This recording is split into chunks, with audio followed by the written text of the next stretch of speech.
کنوا سلام، حالتون چطوره؟ امروز اومدیم با یه ویدیو دیگه. تو این ویدیو میخوایم آشنا بشیم که چجوری خروجی های مختلف از کنوا بگیریم. برای خروجی گرفتن اول از همه روی دکمه شیر میزنیم. تو پنجره‌ای که باز میشه اولین قسمت لینک پروژه رو میتونیم کپی کنیم. تو حالت عادی لینک مخصوص برای خودمونه، اما اگر روش کلیک کنیم و گزینه آخر رو بزنیم لینکی تولید میکنه که برای همه قابل استفاده است. حالا قسمت مقابل 3 گزینه بهمون میده که کاربرد هر کدوم رو بیان میکنیم. کم ویو زمانیه که بخوایم برای کسی بفرستیم و اون فرد فقط پروژه رو نگاه کنه. کن کامنت رو معمولا برای کارفرما ارسال میکنن که کارفرما نگاه کنه و همونجا نظرش رو در مورد پروژه بنویسه یا اگر قرار اصلاحی انجام بشه بیان کنه. سومین مورد کن ادیته که فایل لایه باز کنوا رو در دسترس بقیه میتونید قرار بدید. حالا میزنیم روی قسمت دانلود. توی لیستی که داریم انواع مختلف خروجی رو میتونیم بگیریم. اولیش JPGه که فرمت عادی عکسه. قسمت اول سایزه که میتونید تنظیم کنید.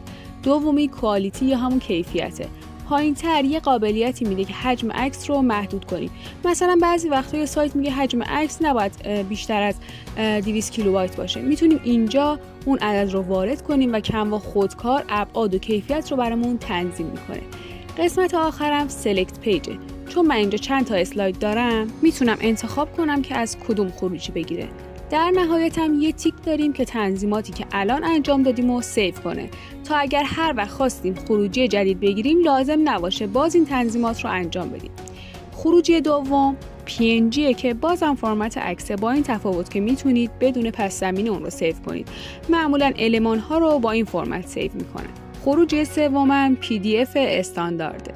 چهارمی که مهمه PDF برای چاپه. دقت داشته باشه که اگه میخواید کیفیتتون خیلی بالا باشه تیک گزینه دوم رو بزنید. خروجی پنجمم عکس مناسب استفاده داخل سایته که زیاد حالا براتون کاربردی نیست. ششمی هم که باز مهمه برای خروجی ویدیوه که از 480 تا 4K میتونید خروجی بگیرید. بعدی برای گیف و آخری برای خروجی گرفتن به صورت پاورپوینت و مناسب ارائه دادن یا تدریسه. خیلی ممنون که تا پایان این ویدیو همراهمون بودید. ما رو تو شبکه‌های اجتماعی دنبال کنید تا ویدیو بعدی. خدا نگهدار.